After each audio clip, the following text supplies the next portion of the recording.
Bismillahirrahmanirrahim. Assalamualaikum warahmatullahi wabarakatuh. Selamat pagi, selamat siang, selamat sore, dan selamat malam. Kapanpun video ini disaksikan, semoga senantiasa dalam keadaan sehat selalu. Amin ya rabbal alamin. Pada kesempatan kali ini, kami dari kelompok 7 akan mempresentasikan hasil dari tugas yang telah diberikan sebelumnya, yaitu merancang sebuah aplikasi website dengan sebuah website framework yaitu CodeIgniter. Tetapi sebelum itu, mohon izin memperkenalkan anggota dari kelompok 7 terlebih dahulu. Yang pertama ada saya sendiri, Rianto. Lalu ada rekan saya, Nur Ahmad Fauzi, Abian Rashid Aryadi, Nabila Nur Francisca, dan juga Ranti Holianti. Berikut ini adalah konten apa saja yang ada dalam presentasi kali ini. Yang pertama ada pendahuluan, dilanjutkan dengan tujuan, manfaat, penjelasan mengenai use case diagram, penjelasan basis data atau database, dan yang terakhir adalah demo dari aplikasi yang telah kami rancang. Baik, kami mulai saja presentasi kali ini dari bagian yang pertama yaitu pendahuluan. Perkembangan teknologi di era globalisasi ini terus berkembang pesat di berbagai bidang. Ya, salah satunya ini adalah bidang teknologi informasi. Ya, saat ini komputer ini sudah digunakan oleh manusia untuk membantu meringankan tugas dan pekerjaannya agar menjadi lebih efektif dan menjadi lebih efisien lagi. Bidang lainnya yang terdampak era globalisasi ini adalah bidang industri ya. Salah satu yang berkembang pesat sebagai penerapan teknologi informasi adalah penggunaan aplikasi point of sale. Ya, apa ini point of sale ini?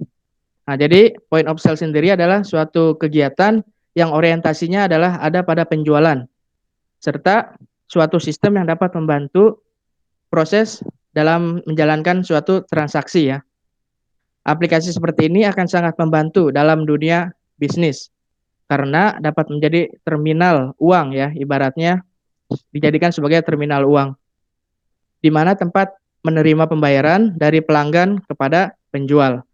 Karena nantinya pembayaran tersebut akan menjadi indikator bagi seorang pebisnis atau pengusaha untuk mengukur tingkat pendapatan mereka ya di rentang atau kurun waktu tertentu.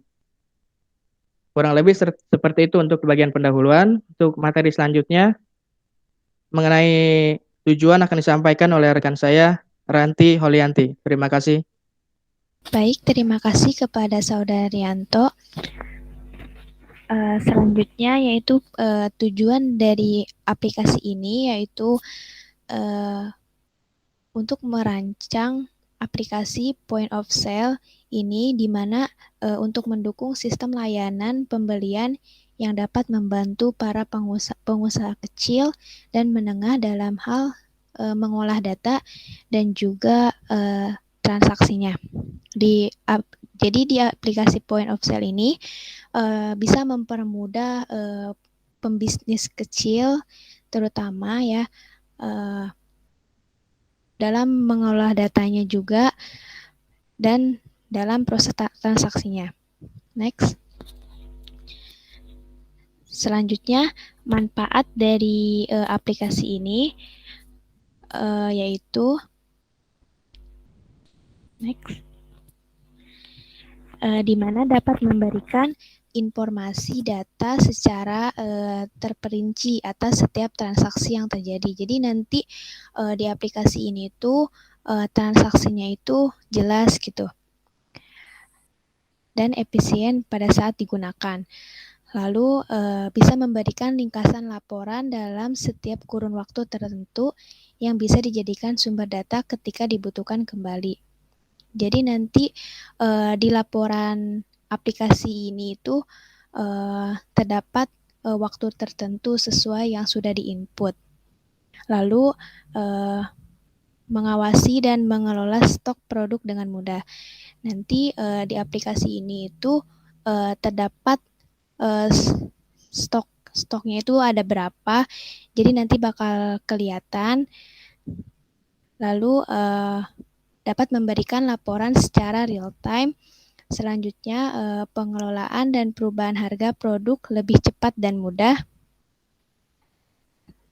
Seperti pada saat melakukan perubahan, misal pada harga itu bisa digunakan lebih efektif gitu. Lalu proses transaksi dengan konsumen jadi lebih praktis, mudah, dan cepat. Selanjutnya penjelasan berikutnya akan dijelaskan oleh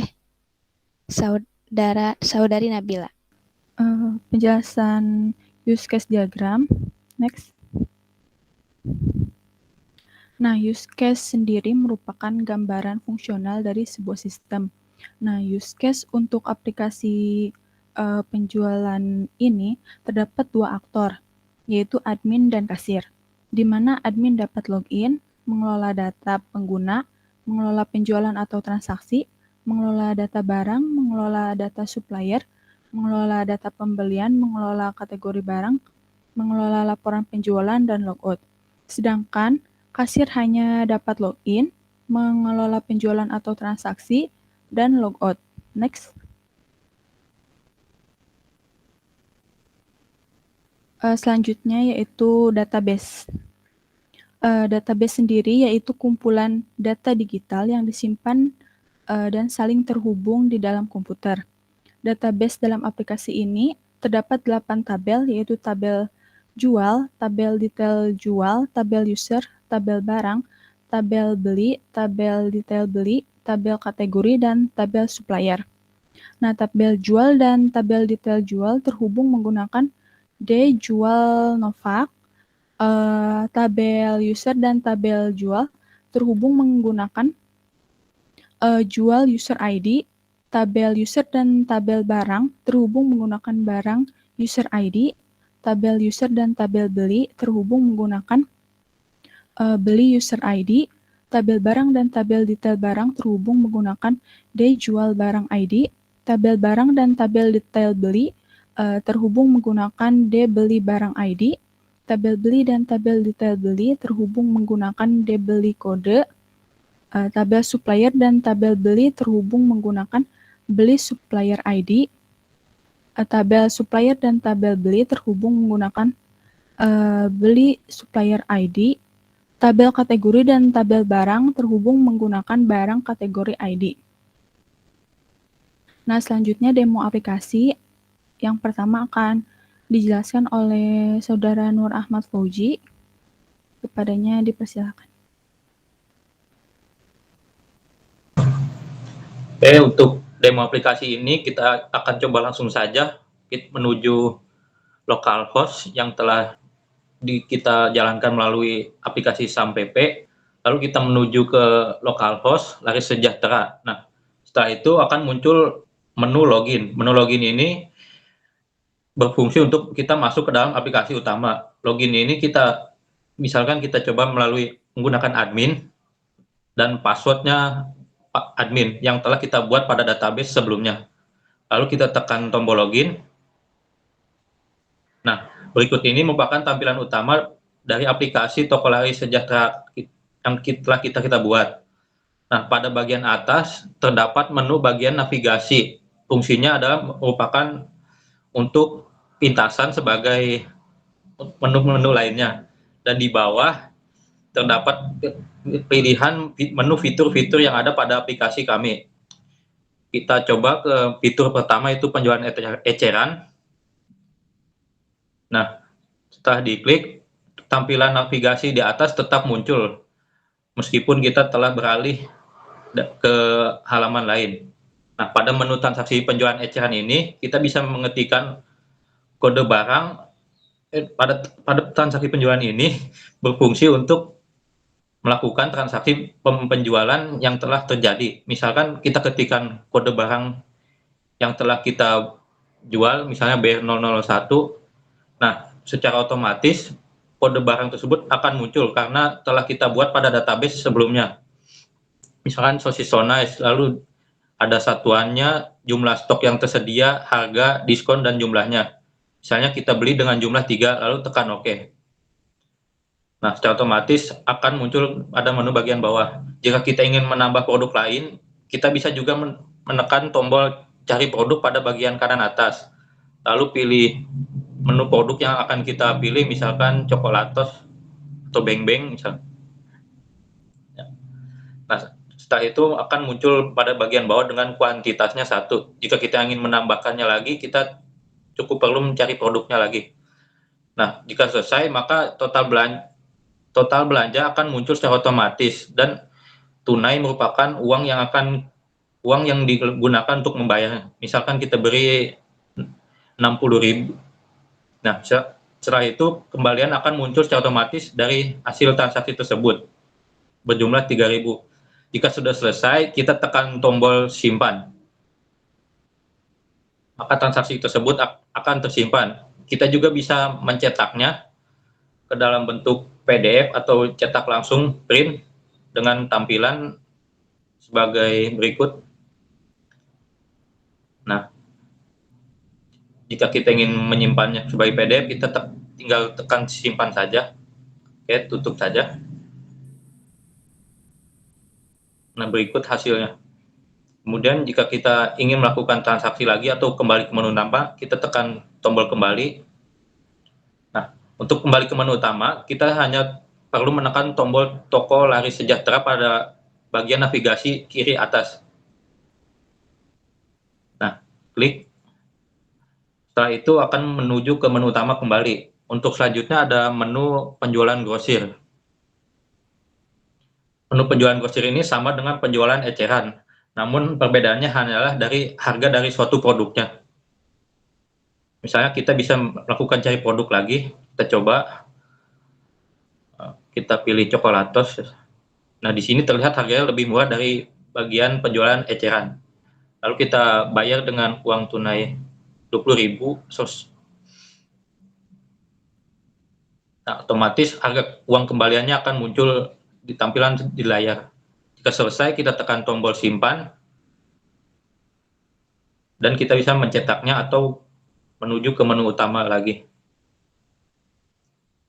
Oke, untuk bagian selanjutnya akan dijelaskan oleh Saudara Abian Rashid Aryadi. Baik, untuk menu berikutnya yang terdapat dalam aplikasi toko ini yaitu menu supplier. Nah, menu ini berisi daftar nama penyuplai atau pemasok barang yang didistribusikan ke dalam toko ini. Untuk tampilan dalam menu supplier yaitu ada tabel berisi nama supplier, alamat, serta nomor HP. Nah, dalam menu ini kita juga bisa menambah data supplier. Caranya yaitu dengan mengklik tombol tambah supplier. Nah, misalnya kita mengisi nama Farhan, lalu alamatnya adalah Bekasi, dan nomor teleponnya atau HP-nya bebas. Lalu klik simpan. Maka data yang kita input tersebut akan masuk ke database dan ditampilkan ke dalam tabel data. Kemudian kita juga bisa mengupdate data supplier. Kalau misalnya ada kesalahan dalam input data, misalnya kita akan mengedit alamat dari data barusan, caranya klik edit, lalu ubah alamatnya menjadi Cikarang, lalu klik update.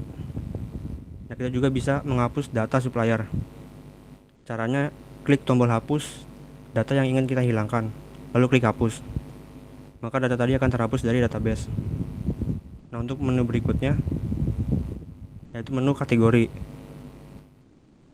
Nah, menu ini berisi kategori atau jenis barang yang dijual dalam toko.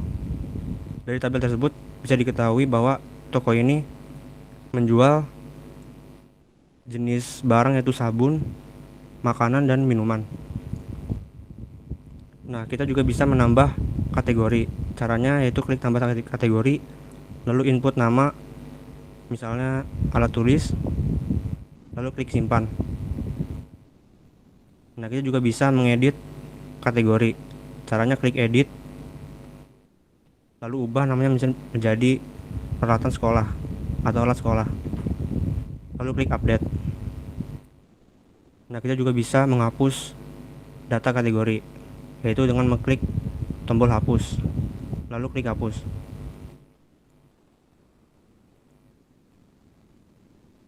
Nah, sekian penjelasan dari saya. Lanjut ke menu berikutnya yang akan dijelaskan oleh Saudari Nanti. Nah, di sini terdapat data barang yang sudah diinputkan sebelumnya, yaitu ada kode barang, nama barang, satuan, Lalu ada harga pokoknya berapa, harga ecerannya berapa, harga grosirnya berapa, dan stoknya itu ada berapa. Selanjutnya minimal stoknya juga ada berapa. Lalu kategorinya itu berupa apa? Nah, di sini berupa makanan. Nah, di data barang ini kita juga bisa melakukan CRUD, yaitu create, update, dan delete. Lanjut pada tambah barang, klik tambah barang. Nah, di sini kita input misal biskuit, lalu kategorinya itu makanan, lalu satuannya itu misal kotak, lalu harga pokoknya kita masukkan, harga ecerannya itu misalnya misalnya 10.000. Lalu harga grosirnya kita input misal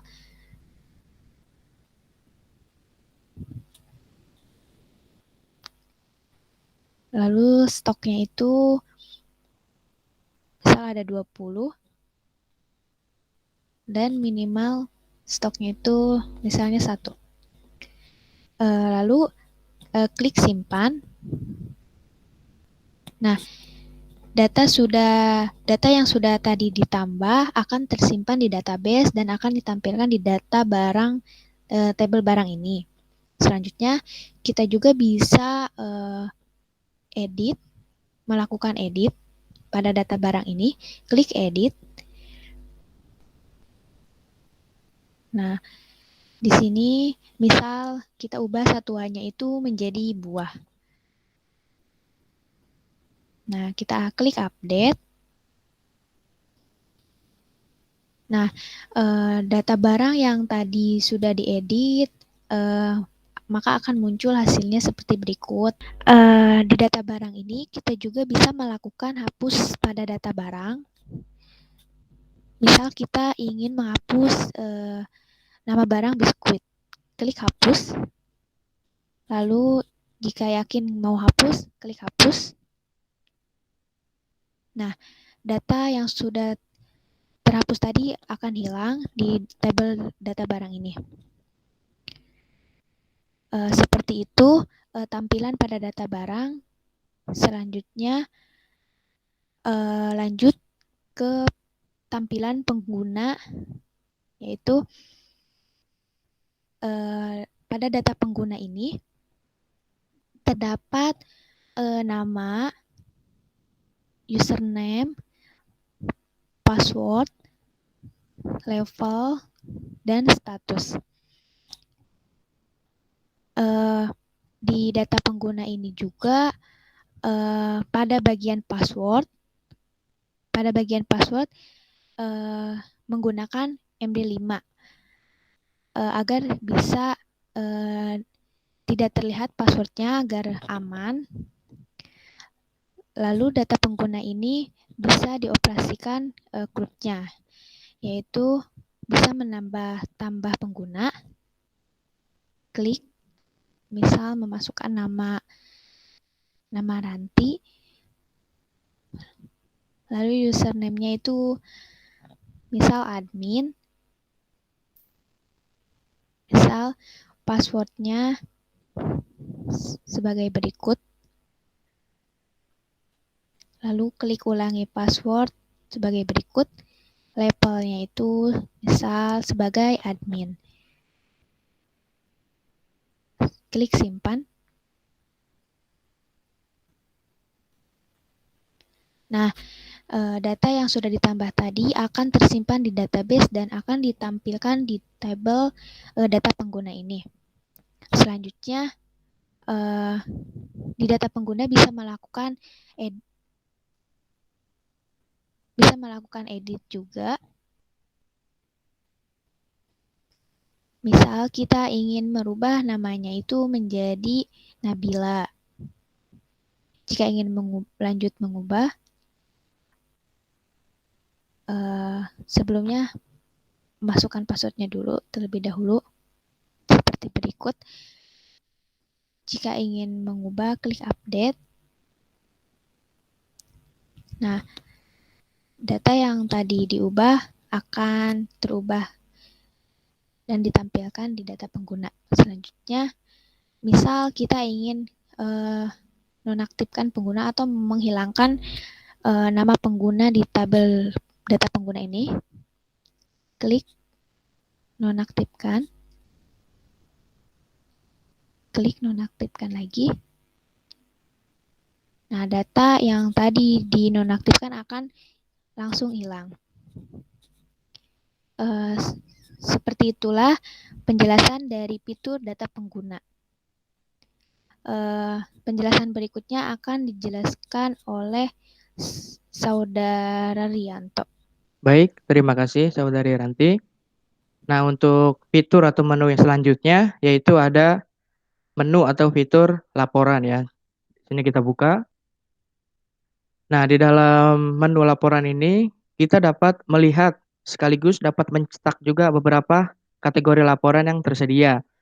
Ya, di sini untuk kategorinya ada laporan data barang, laporan stok barang, laporan penjualan, penjualan per tanggal, per bulan ataupun per tahun, dan juga ada laporan laba rugi. Ya, selain itu, selain bisa kita lihat, kita juga dapat mencetaknya. Caranya mudah dengan klik saja tombol aksi print yang ada di sebelah kanan ini. Misalkan kita akan mencetak dan melihat laporan dari data barang ya. Kita klik saja print. Nah, maka akan otomatis disajikan ya untuk laporannya seperti ini. Kita bisa simpan laporannya dengan format PDF ya jika kita ingin simpan ke dalam device kita. Nah, untuk tampilannya seperti ini, langsung disajikan dalam bentuk-bentuk tabel di laporan data barang ini. Ya, kita juga bisa melihat laporan lain, misalkan untuk laporan penjualan per bulan. Nah, di sini kita dapat memilih bulan terlebih dahulu, bulan apa yang akan ingin kita lihat laporan penjualannya. Misalkan pada bulan November lalu, bisa kita pilih bulan November, lalu kita klik cetak. Nah, kembali akan ditampilkan laporan penjualan selama bulan November dalam bentuk tabel seperti ini ya. Kita tutup. Nah, kita beralih ke menu atau fitur selanjutnya, yaitu ada fitur terakhir, yaitu ada menu pembelian. Nah, di dalam menu pembelian ini, kita fungsinya adalah untuk mengadministrasi pembelian barang yang akan kita jual nanti di toko Lari Sejahtera ini. Ya, jadi kita dapat memilih sebelumnya kita dapat milih supplier. Ya, kita pilih penyuplai apa, misalkan kita pilih. Selanjutnya kita masukkan nomor faktur. Nah, nomor faktur ini biasa berformat tanggal, bulan, dan tahun, ya, dan nomor pembeliannya. Kita masukkan tanggalnya, kita klik saja ini, dan langsung otomatis akan masuk tanggal hari ini. Misalkan kita akan masukkan kode barangnya yang akan kita beli ya.